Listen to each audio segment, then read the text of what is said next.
Eu acho basquete um jogo fantástico, cara. Eu já narrei jogos de basquete que com 1 segundo para terminar o jogo, o time estava perdendo por 2 pontos, até mesmo por 3 pontos, e conseguiu virar e ganhar, ou conseguiu empatar e levar para uma prorrogação. Já narrei jogo de basquete com 5 prorrogações. Caramba. Pô, o basquete é um negócio maravilhoso. Muitas vezes até quando você pega jogos parelhos, assim, com times equilibrados, é até mais emocionante do que o futebol, assim, é muito legal, assim. O futebol tá em sua homenagem e também em outro patamar. Entendi. O futebol tá em outro patamar. E tu falou que narrou boxe. Tu chegou a Narrei. narrar popó? Cheguei a narrar popó. Cheguei na raça ali no Popó Freitas. Narrei muito boxe, assim, em Jogos Olímpicos, em Pan-Americano, né? Narrei bastante. E todas essas paradas que tu narra aí, tem alguma que tu tem um carinho especial? O futebol?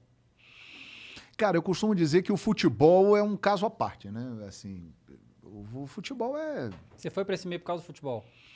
Ou não é pra você pensar no início? Não, eu acho que todo mundo que entra, assim, pelo menos aqui no Brasil, todo mundo que começa a se apaixonar por um esporte, a maioria absoluta vai por causa do futebol, né? Mas a sua formação é do quê? Assim, eu sou jornalista, né? Jornalista. Sou jornalista e desde criancinha comecei a acompanhar futebol. E futebol.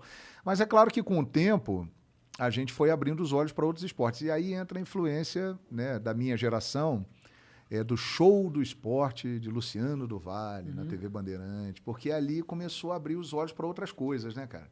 Até ali no início dos anos 80 era muito futebol.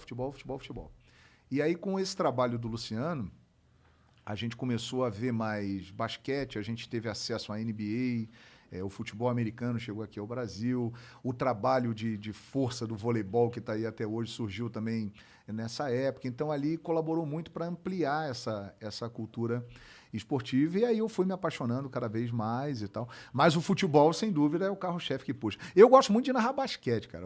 Eu acho basquete um jogo fantástico, cara. Eu já narrei jogos de basquete que com 1 segundo para terminar o jogo, o time estava perdendo por 2 pontos, até mesmo por 3 pontos, e conseguiu virar e ganhar, ou conseguiu empatar e levar para uma prorrogação. Já narrei jogo de basquete com 5 prorrogações. Caramba. Pô, o basquete é um negócio maravilhoso. Muitas vezes, até quando você pega jogos parelhos, assim, com times equilibrados, é até mais emocionante do que o futebol, assim, é muito legal, assim. O futebol tá em sua homenagem e também em outro patamar. Entendi. O futebol tá em outro patamar. Mas, tirando isso, assim, eu gosto de narrar todos os esportes, sou apaixonado por narração, é muito legal contar as emoções, as histórias do esporte, mas eu acho o basquete um esporte fantástico, curto muito mesmo. Cara, como é que vira um narrador, cara? Você nasce um narrador, você não vira. Quer dizer, você vira quando você começa a ter as oportunidades, quando você estuda, né? Quando você se prepara, quando você inicia uma trajetória, como todo mundo inicia, fazendo estágios, né? Como é que foi a minha trajetória, né? Eu comecei em rádio, numa época que o rádio era muito forte, né? Eu já tenho aí 32 anos de profissão e tal. E comecei ali no final dos anos 80. O rádio era muito forte, era tão forte quanto a televisão, né? E aí o meu sonho era trabalhar em rádio. E aí entrei em rádio, começando ali como estagiário, fazendo rádio escuta, plantão esportivo e tal. O que era o rádio escuta? É uma coisa que hoje não existe mais. Hoje em dia você pega o celular, você tem os resultados dos campeonatos no mundo todo na sua mão, né? Naquela época não existia isso. Então você tinha que ficar com rádios, anotando os resultados e passando para o plantão esportivo. Caramba. Foi assim que eu comecei. E aí, dali, eu fui entrando e tal, e um dia virei plantão esportivo, porque o plantão ficou rouco, e eu comecei a... Ele falou, entra aí, fala aí. Eu falei, tá bom, vou fazer. Aí fiz, e tive uma oportunidade de narrar, e ali eu fui me transformando num narrador esportivo, fazendo. Mas eu digo que sim, que você nasce um narrador esportivo, porque a narração, ela é um dom, né? Ela é um dom. Você pode, assim, ensinar os fundamentos da narração. Um bom narrador deve... demais, né? Pra ser uma coisa assim, né? O narrador ele deve fazer isso e isso. Você vai ensinar os fundamentos da narração. Mas o desenvolvimento daquilo ali vem com o talento, vem com o dom, né? Uma arte de contar uma cena que você está vendo e colocar, encaixar ali as palavras que cabem naquele momento, né? Isso é algo que não tem explicação, é um talento que vem com a pessoa. Né? Entendi. Você lembra provavelmente você lembra, o primeiro jogo que você fez? Futebol? Lembro, rapaz, lembro. Inesquecível. Foi em fevereiro de 1989. Caraca, tinha um ano. Eu já tinha uns 10, né? Eu tinha 4. Você tinha 4, você vê? Muito obrigado. Me sinto mais o vovô aqui do futebol. Mas é isso aí. Fevereiro de 1989, Vasco da Gama e Porto Alegre, um time que nem existe mais, em São Januário, Campeonato Carioca. É Porto Alegre do Rio. É o Porto Alegre do Rio, que era da cidade de Itaperuna, que depois virou Itaperuna. Aí o time virou Itaperuna. O time virou Itaperuna, mas o Porto Alegre era da cidade de Itaperuna. Entendi. E aí eu fui para São Januário. E aí entra aquela coisa do destino, da sorte, né? Eu trabalhava na Rádio Carioca do Rio de Janeiro. Aí eu contei aqui rapidinho que eu virei plantão esportivo porque o plantão ficou rouco. E aí eu entrei no ar pela primeira vez, dia 8 de novembro de 1988. Eu entrei, ligava para minha mãe chorando, e ai, meu filho e tal. Eu tô te ouvindo aqui na rádio. Falei, mamãe, eu tô falando no rádio, que legal e tal. E aí ali eu comecei, aí virei repórter, fazendo folga dos clubes e tal, aquela coisa toda. E era repórter de campo. E aí eu chego em São Januário nesse dia para fazer Vasco e Porto Alegre.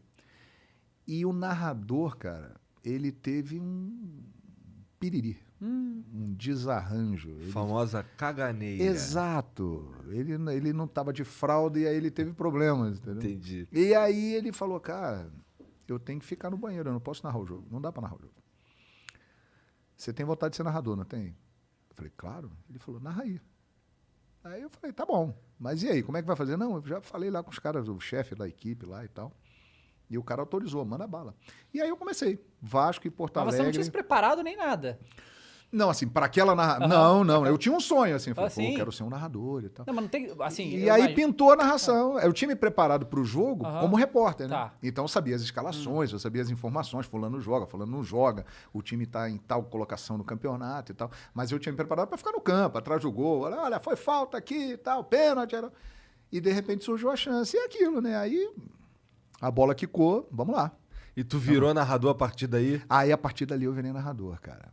Virei narrador desde Começaram a te fevereiro escalar pra narrar. Começaram a escalar. Aí o que acontece? Aí eu fiquei alguns anos fazendo nas rádios que eu trabalhei na Rádio Carioca, Rádio Tamoio, Rádio Tropical FM do Rio de Janeiro, Rádio Tupi do Rio de Janeiro. Eu fiquei nessas emissoras trabalhando como repórter e narrador. Eu fazia a folga dos clubes, cobria os clubes, as entidades, CBF, aquelas coisas todas. E também narrava. Aí, em 1995, eu vim aqui para São Paulo, Rádio Gazeta de São Paulo. E ali, a partir dali, eu passei a ser só mesmo um narrador e um apresentador. E aí seguia a trajetória. E na TV, quando é que foi a primeira? A TV eu entrei em 1997. Assim, outra coisa também que aconteceu, por acaso, porque eu nunca tinha imaginado trabalhar em televisão e tal. Mas aí o Sport TV estava começando ainda, tinha poucos anos. E aqui em São Paulo, que eu morava em São Paulo, era da Rádio Gazeta, tinha só um narrador, o falecido Deva Pascovitch, né? Infelizmente faleceu lá naquele acidente da Chape. E os eventos estavam crescendo muito, então tinha muito jogo, muito evento, e precisavam de mais um narrador. Aí o Mauro Betting, né? Grande Mauro Betting, ele trabalhava comigo e falou, João, pô, você nunca pensou em trabalhar em televisão? Você não quer fazer um teste lá no Sport TV? Eu falei, legal, Mauro, posso fazer. Aí fui lá, fiz e aí comecei em 1997 no Sport TV. Maneiro. Aí fiquei lá por 14 anos, aí fui para Fox e agora estou na ESPN e por aí vai, tamo aí.